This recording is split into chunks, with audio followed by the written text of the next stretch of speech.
रमेश म्हात्रे यांचे वकील जे आहेत ते आपल्यासोबत आहेत, ॲडव्होकेट पत्की सर. काय सांगाल, आज जो युक्तिवाद नेमका काय झाला, कशा पद्धतीने आजची सुनावणी ही पार पडलेली आहे? आज रमेश म्हात्रे यांना व्हिडिओ कॉन्फरन्सद्वारे कोर्टासमोर हजर केलं. त्यांची तब्येत बरी नसल्यामुळं त्यांना डॉक्टरकडे ट्रीटमेंट चालू आहे. पोलीस स्टेशनमध्येच शुगर त्यांची वर खाली होती म्हणून त्यांना व्हिडिओ कॉन्फरन्सद्वारे हजर केलं. कोर्टाने त्यांना 24 तारखेपर्यंत न्यायालयीन कोठडी सुनावली. त्यानंतर आम्ही जामिनाचा अर्ज टाकला आहे की त्यांची तब्येत बरी नाही, शिक्षेला 5 वर्ष आहे, त्यामुळे कोर्टाने जामीन द्यायला हरकत नाही असं आम्हाला वाटतं, म्हणून आम्ही अर्ज केला आहे. तर न्यायालयाने त्याच्यावर सरकारी वकील आणि पोलिसांचा से मागितलं. त्यांनी अजून से दिलेला नाही. तो आता उद्या काय से हे आम्हाला कळेल आणि त्यानंतर आम्ही ठरवू की आर्ग्युमेंट कसं करायचं, काय करायचं. की पोलिसांनी ती मॅजिस्ट्रेट कस्टडी देण्यात यावी असं सांगितलं जात होतं.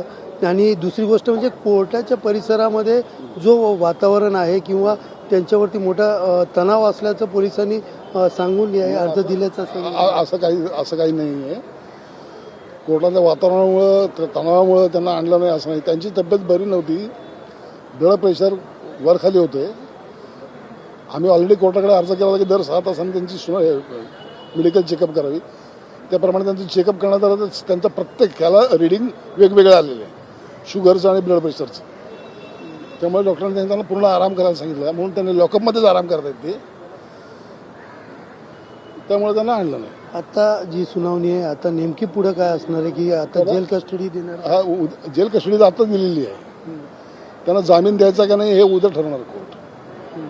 आणि कोर्ट दोन्ही बाजू युक्तिवाद ऐकेल, त्यानंतर कोर्ट काहीतरी निर्णय येईल की याला जामीन द्यायचा की नाही द्यायचा. पण किती आरोपीचे जामिनासाठी अर्ज केलेत? कारण इतर 3 आरोपी होते, त्यांना देखील आज VC द्वारे घेतले. हो, चौघांचाही जामिनाद्वारे अर्ज केलेला. चौघांचे अर्ज केले. ओके. एकंदरीत पाहिलं तर सुनावणी झालेली आहे, त्या सुनावणी दरम्यान 4ही आरोपींच्या या ठिकाणी जामीन देण्यात यावा अशी VC द्वारे नाही, आज VC द्वारे यांची ज्या पद्धतीने सुनावणी झाली त्यानंतर 4ही आरोपींना जामीन देण्यात यावा असा अर्ज देखील दिला आहे. मात्र आता सध्या तरी पोलिसांनी त्यांचा जामीन अर्ज तसाच राखून ठेवला आहे. यावरती उद्या सरकारी वकील व आरोपीचे वकील या दोघांचा युक्तिवाद होईल आणि त्यानंतरच नेमकं काय निर्णय देतील ते पाहणं योग्य राहणार आहे. कॅमेरा पर्सन अमित शिगवणसह सुनील जाधव, TV9 मराठी, कल्याण.